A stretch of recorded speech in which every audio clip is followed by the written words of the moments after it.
Сәлем достар, сізбен бірге адвокат Таир Насханов. Бүгін біз күдіктінің жауап беруі және құқықтары туралы әңгімелесеміз. Осы видеоға лайк қойып, менің каналыма жазылыңыз. Өзіне қатысты қылмыстық іс қозғалған не ұстау жүзеге асырылған адам күдікті болып танылады. Заңда күдіктіге көптеген құқықтар берілген.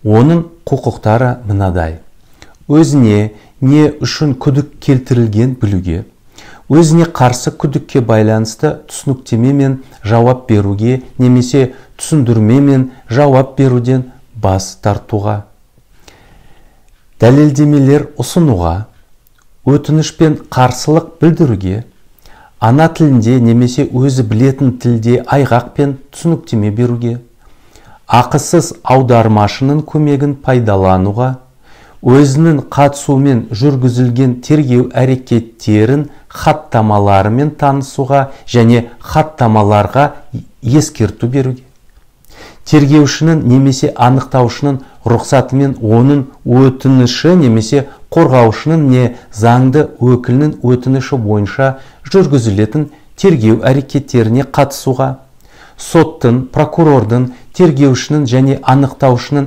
іс әрекеттері мен шешіміне шағым беруге, оның өтініші бойынша қорғаушының қатысуымен жауап алынушы болуға құқылы. Күдіктіні жауап алуға қылмыстық қудалау органына қандай да бір материалдарды беруге, сондай-ақ оларға қандай да бір көмек көрсетуге мәжбүрлемеу керек.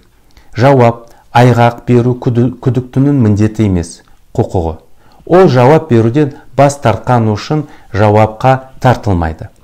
Жауап беруге мәжбүрлеу бұл тергеушінің немесе тергеу жүргізетін тұлғаның тарапынан күдіктіні, жәбірленушіні, куәні жауап беруге не сарапшыны қорытынды беруге қорқыту, бопсалау немесе басқа да заңсыз әрекеттер қолдану арқылы ықпал етуі.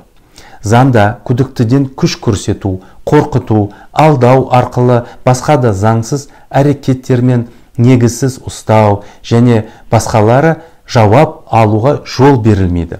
Осындай әрекеттері үшін лауазымды тұлғалар қылмыстық жауапкершілікке тартылады. Сонымен, қылмыстық іс жүргізу процесі қатысушылары әр түрлі тұлғалар болатын күрделі процесс. Күдіктінің құқықтары мен міндеттері Қазақстан Республикасының қылмыстық іс жүргізу кодексімен реттеледі. Сізбен бірге адвокат Таир Насханов болды.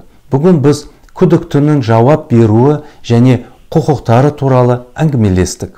Осы видеоға лайк қойып, менің каналыма жазылыңыз.